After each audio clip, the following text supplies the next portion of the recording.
Assalamualaikum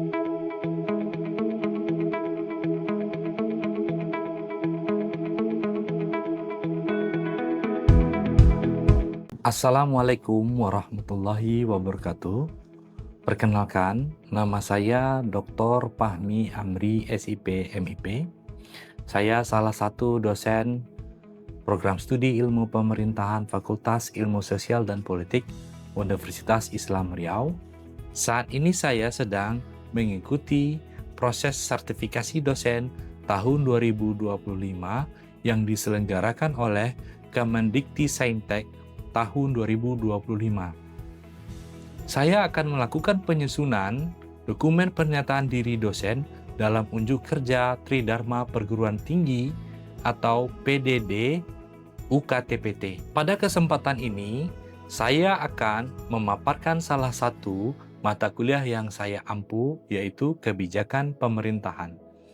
Saya mengajar mata kuliah Kebijakan Pemerintahan khusus semester genap, mata kuliah Kebijakan Pemerintahan, kode mata kuliah IP 214120 semester 4 dengan bobot SKS 3 SKS. Capaian pembelajaran lulusan, mahasiswa mampu memahami konsep dan teori kebijakan pemerintahan. CPL kedua, mahasiswa mampu menganalisis proses pembuatan dan implementasi kebijakan pemerintahan. CPL ketiga, mahasiswa mampu mengidentifikasi peran aktor dalam pembentukan kebijakan pemerintahan. CPL keempat, mahasiswa mampu mengaplikasikan teori kebijakan dalam studi kasus nyata. Selanjutnya, capaian pembelajaran mata kuliah atau CPMK. CPMK pertama, mahasiswa mampu menjelaskan teori-teori kebijakan pemerintahan. CPMK kedua, mahasiswa mampu menganalisis proses pembuatan kebijakan pemerintahan. CPMK ketiga, mahasiswa mampu mengenali peran aktor dalam pembentukan kebijakan pemerintahan. CPMK keempat, mahasiswa mampu menerapkan pendekatan kebijakan dalam menyelesaikan masalah-masalah sosial. Adapun media pembelajaran yang saya gunakan adalah modul RPS yang dapat diunduh pada aplikasi Cerdas milik Universitas Islam Riau, PowerPoint, studi kasus, dan artikel ilmiah. Deskripsi mata kuliah kebijakan pemerintahan. Adapun mata kuliah kebijakan pemerintahan bertujuan untuk memahami proses pembuatan kebijakan, implementasi kebijakan, dan evaluasi kebijakan yang diambil oleh pemerintah, baik tingkat pemerintah pusat maupun tingkat pemerintah daerah.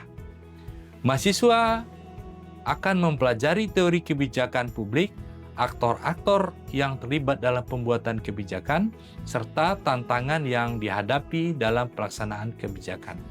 Capaian pembelajaran learning outcome setelah mengikuti mata kuliah ini, mahasiswa diharapkan pertama, mahasiswa mampu menjelaskan teori-teori kebijakan publik dan pendekatan dalam menganalisis kebijakan pemerintahan. Mahasiswa menganalisis proses pembuatan kebijakan dan berbagai tingkat pemerintahan. Yang ketiga, mengidentifikasi aktor-aktor yang terlibat dalam pembentukan kebijakan pemerintahan. Keempat, menilai keberhasilan atau kegagalan kebijakan pemerintahan berdasarkan teori dan praktik.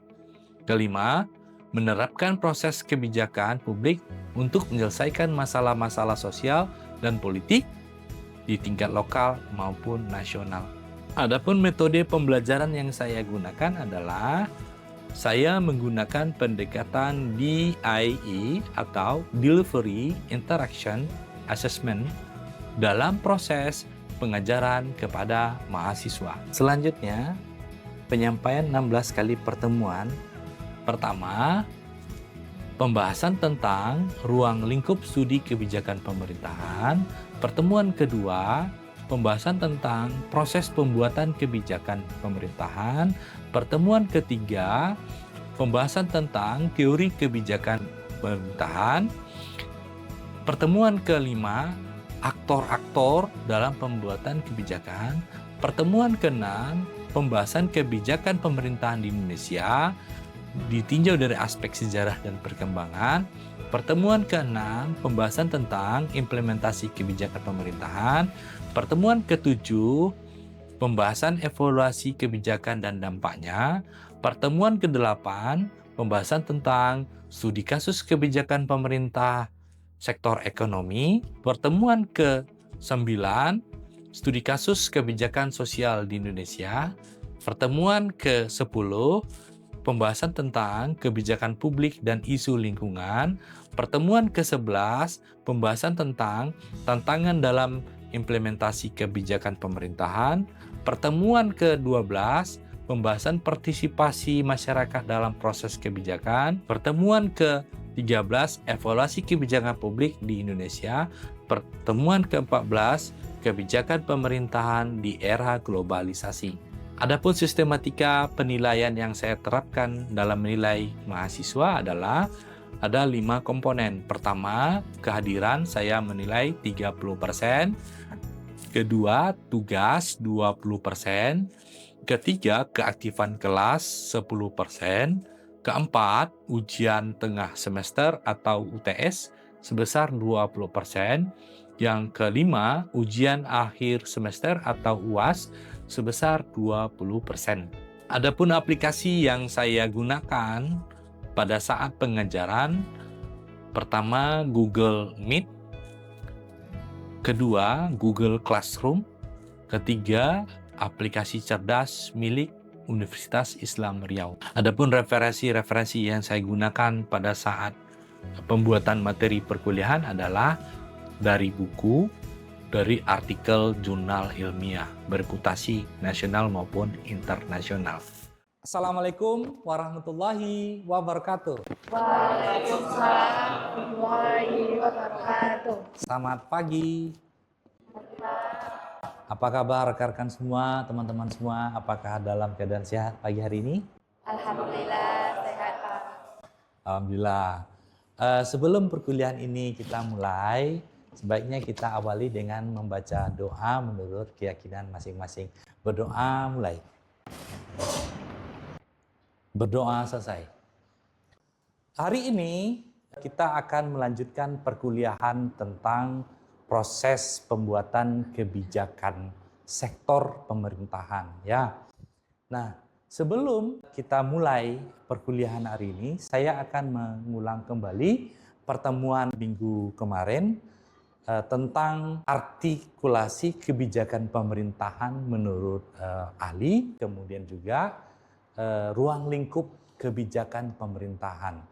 Ada yang masih ingat perkuliahan minggu kemarin tentang ruang lingkup kebijakan pemerintahan dan arti kebijakan pemerintahan? Ada yang masih ingat kira-kira apa itu kebijakan pemerintahan? Kebijakan itu suatu tindakan yang dibuat oleh pemerintah untuk menyelesaikan masalah masyarakat. Baik, terima kasih. Kebijakan itu dalam artian luas, sebuah masalah yang harus diselesaikan oleh pemerintah dengan sikap membuat sebuah regulasi atau kebijakan. Gitu ya. Kira-kira teman-teman yang lain, kebijakan apa yang dimaksud di sektor pemerintahan itu? Kebijakan apa saja yang mau dibahas, yang mau diatur oleh pemerintah? Kira-kira? Kebijakan lingkungan, Pak. Kebijakan lingkungan. Kebijakan apa? Politik, Pak. Kebijakan politik. Kebijakan? Kebijakan dalam sosial, Pak. Dalam sosial. Baik. Artinya teman-teman masih ingat dengan materi perkuliahan kita tentang artikulasi kebijakan pemerintahan dan ruang lingkup kebijakan pemerintahan. Baik. Hari ini teman-teman, di hadapan Anda ada materi tentang step atau tahapan dalam pembuatan kebijakan pemerintahan. Nah, ada 5 tahapan. Pertama itu identifikasi masalah, yang kedua formulasi kebijakan, yang ketiga penetapan kebijakan, yang keempat implementasi kebijakan, Dan yang kelima atau yang terakhir adalah evaluasi kebijakan. Baik, identifikasi masalah ini merupakan tahapan awal atau tahapan pertama yang harus diambil oleh pemangku kebijakan. Dalam hal ini adalah pemerintah. Misalkan di level pemerintah daerah, ya, dalam mengatasi masalah atau kesenjangan sosial di tengah masyarakat, baik itu ke masalah lingkungan, baik itu masalah ekonomi, baik itu masalah kesehatan, baik itu masalah ketentraman, hal yang paling direspon oleh pemerintah itu adalah mengidentifikasi masalah, meninjau dari awal apa sih masalah yang terjadi di tengah masyarakat hari ini, apa yang sedang dihadapi oleh masyarakat, lalu pemerintah boleh atau sudah seharusnya untuk menelusuri secara detail apa yang sedang dirasakan, apa yang sedang dihadapi oleh masyarakat hari ini. Supaya kebijakan pemerintahan itu memang datangnya dari bawah atau dari level paling dasar. Supaya apa? Kebijakan itu memang betul-betul menjawab masalah yang sedang dihadapi oleh masyarakat. Nah, identifikasi masalah ini bisa saja pemerintah melakukan survei, melakukan pengamatan langsung di lapangan, kemudian bisa juga menampung keluhan masyarakat, bisa juga menerima masukan-masukan baik itu di media informasi maupun langsung ke pengaduan kepada pemerintah. Misalkan dalam hal ini dia mengadu kepada kepala daerah, bisa mengadu Pak Bupati atau ke DPR, ya. Nah, identifikasi masalah ini menjadi hal yang paling basic dalam proses pembuatan kebijakan. Ini yang kata dalam istilah mendasarnya itu, ini langkah yang paling utama harus diambil oleh pemerintah. Lalu formulasi kebijakan. Setelah ada fenomena, setelah ada dinamika yang terjadi di tengah masyarakat, maka pemerintah melalui identifikasi masalah mengangkat masalah tersebut ke dalam agenda setting atau mengangkat masalah itu ke ruang pembahasan pemerintah. Nah, ini formulasi kebijakan ini adalah di mana tahapan yang sedang dirancang, dibahas oleh pemerintah. Dalam hal ini ada beberapa stakeholder yang terlibat, misalkan anggota DPR, kemudian eksekutifnya atau organisasi perangkat daerahnya yang mempunyai kewenangan untuk merumuskan sebuah kebijakan yang menjawab atas masalah-masalah yang telah ada. Itu ya, formulasi kebijakan ini. Mereka akan membawa ke tingkat lebih serius dalam misalkan dalam pembuatan naskah akademik, dalam misalkan mereka akan merancang sebuah rencana peraturan daerah, ya. Tentu melewati formulasi kebijakan mengadopsi dari berbagai banyak aktor kepentingan, baik itu masyarakat, tokoh adat, tokoh budaya, pemerintah, dan DPR atau LSM atau organisasi-organisasi eksternal dari pemerintahan yang memberikan masukan-masukan atas perancangan sebuah kebijakan pemerintahan. Nah, itu pada level formulasi kebijakan. Selanjutnya, pada level atau pada tahap penetapan kebijakan, maka pada tahap ini pemerintah sudah melewati perancangan kebijakan. Mereka sudah membuat kajian akademik, mereka sudah membuat rancangan peraturan daerah. Lalu pada tahap penetapan kebijakan itu finalisasi sebuah kebijakan, pemutusan kebijakan. Istilahnya kebijakan sudah ready untuk disahkan. Kebijakan itu baik itu dalam bentuk peraturan, baik itu dalam himbauan, apakah itu dalam bentuk peraturan bupati, apakah itu peraturan wali kota. Maka kebijakan itu sudah siap untuk disahkan. Siapa yang mengesahkannya adalah DPR. Atau kalau misalkan bukan ranperda, ataukah itu peraturan bupati, ataukah itu adalah himbauan bupati, nah, ya itu sudah melalui proses yang namanya identifikasi masalah, lalu formulasi kebijakan. Nah, ini penetapan kebijakan. Yang keempat, di mana tahap implementasi kebijakan. Ada yang paham apa itu implementasi? Saya kira istilah implementasi ini sangat familiar di pemikiran kita, itu tentang penerapan implementasi kebijakan.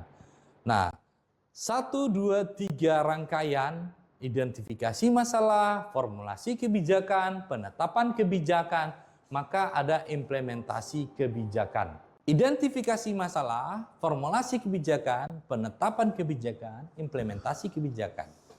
Nah, pada tahap implementasi kebijakan, di mana pemerintah sudah siap untuk menyelenggarakan atau sudah siap untuk melaksanakan ke ruang publik atau kepada masyarakat secara umum.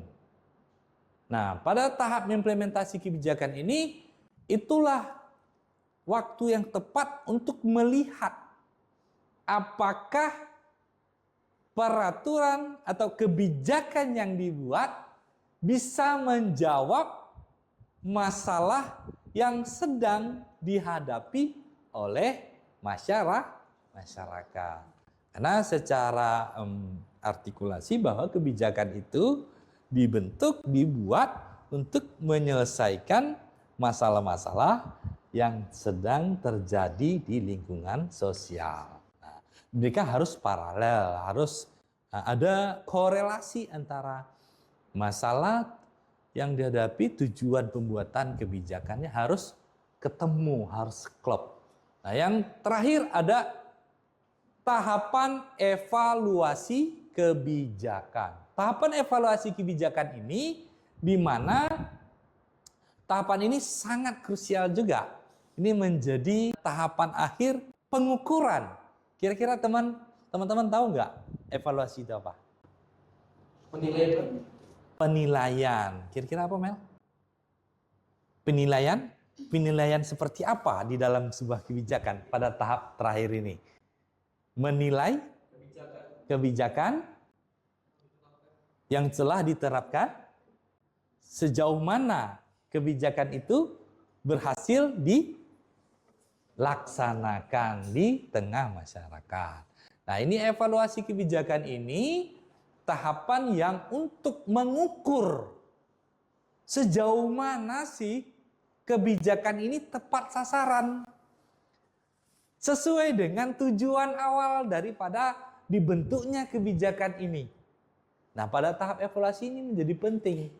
Ketika penilaian sebuah kebijakan sudah diukur dengan pendekatan-pendekatan evaluasi kebijakan, setelah kita mengetahui pemerintah sudah mendapatkan hasil pengukurannya, sejauh mana efektivitasnya, bagaimana implementasinya, bagaimana pelaksanaannya, kan? Bagaimana nanti hambatan-hambatannya, apa yang menjadi faktor pendukung sebuah kebijakan itu bisa berhasil, apa yang menghambat sebuah kebijakan itu untuk diterapkan, maka hal itu bisa kita ketahui dari tahapan evaluasi kebijakan. Dan pada akhirnya evaluasi kebijakan ini untuk sebagai data evaluasi bagi pemerintah untuk keberlanjutan kebijakan ini, apakah layak untuk diteruskan, apakah ada perbaikan, atau dalam istilahnya itu harus dihentikan atau direvisi. Inilah sebagai tahapan yang paling krusial di akhir proses pembuatan kebijakan. Nah, kira-kira itu 5 tahapan proses pembuatan kebijakan pemerintahan. Sampai di sini ada yang mau bertanya atau yang kurang paham? Kalau tidak ada yang mau bertanya, mungkin Bapak yang akan bertanya dengan teman-teman semua. Nah, kira-kira atau menurut saudara semua, teman-teman semua, dari 5 tahapan atau proses pembuatan kebijakan ini, dengan kebijakan yang ada saat ini di hadapan kita, di lingkungan kita, yang harus menjadi titik penting itu di mana? Misalkan kebijakan kita gagal atau kebijakan kita berhasil dibuat oleh pemerintah, kira-kira dari 5 ini di tahap mana yang paling mempengaruhi? Ya, silakan.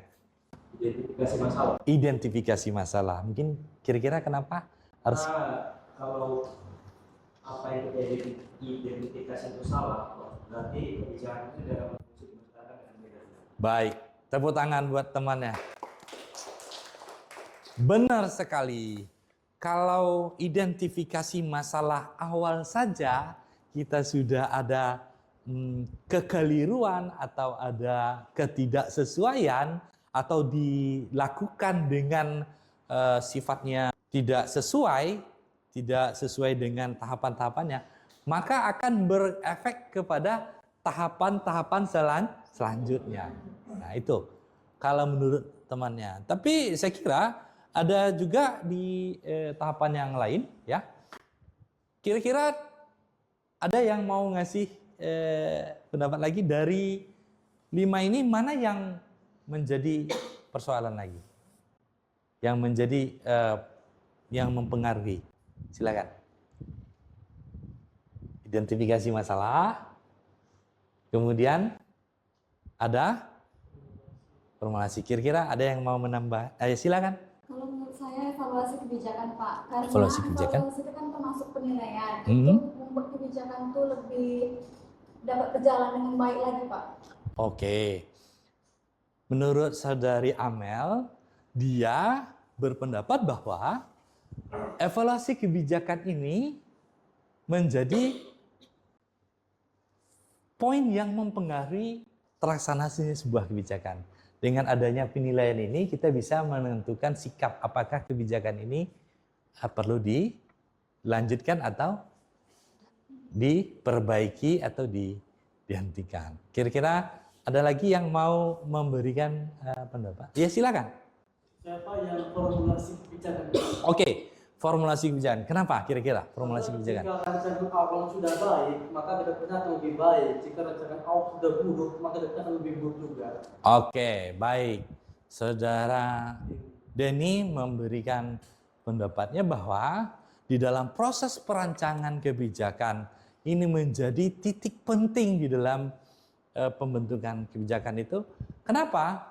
Dia menyatakan bahwa ketika kita mendesain, mengabaikan indikator, mengabaikan langkah-langkah yang sangat krusial, maka akan memberikan dampak terhadap pelaksanaan kebijakan selanjutnya pada tahap implementasinya, pada tahap evaluasinya. Saya kira itu yang bisa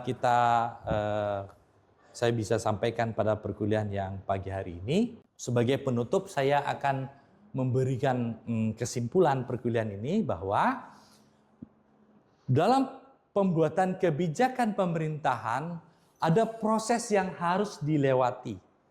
Dalam hal ini 5 proses pembuatan kebijakan. Ada identifikasi masalah, ada formulasi kebijakan, ada penetapan kebijakan, ada implementasi kebijakan, dan evaluasi kebijakan. 5 indikator ini, 5 tahapan ini menjadi saling terintegrasi. Mereka saling terintegrasi dari 1 sampai 5 ini saling berkaitan.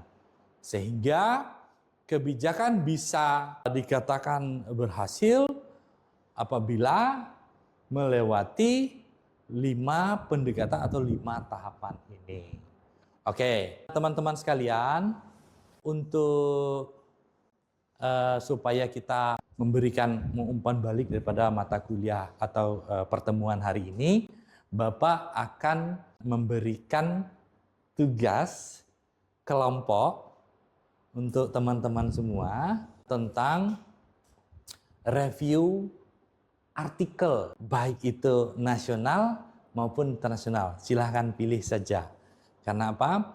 Nanti teman-teman semua silahkan review artikelnya berkaitan tentang kebijakan pemerintah, baik itu tingkat desa, baik itu tingkat pemerintah pusat maupun tingkat pemerintah daerah yang menjelaskan tentang kebijakan-kebijakan yang sedang dihadapi oleh masyarakat.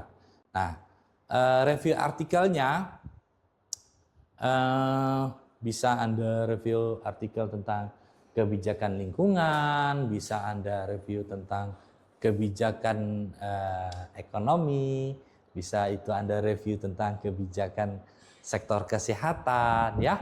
Baik itu apakah itu Anda bisa review artikel kebijakan tentang sektor pertanian. Silakan Anda review artikel tersebut baik itu nasional maupun internasional yang berbahasa Inggris. Silakan. Komponen reviewnya pertama, mohon Anda review introduction-nya, latar belakang masalahnya, kemudian Anda review kerangka pikirnya atau literatur review-nya, kemudian Anda review lagi hasil data-data yang ada di artikel tersebut, kemudian kesimpulan artikel tersebut, dan yang terakhir Anda silahkan berikan komentar atau sanggahan atau komentarnya untuk sebuah artikel tersebut yang dikerjakan secara berkelompok.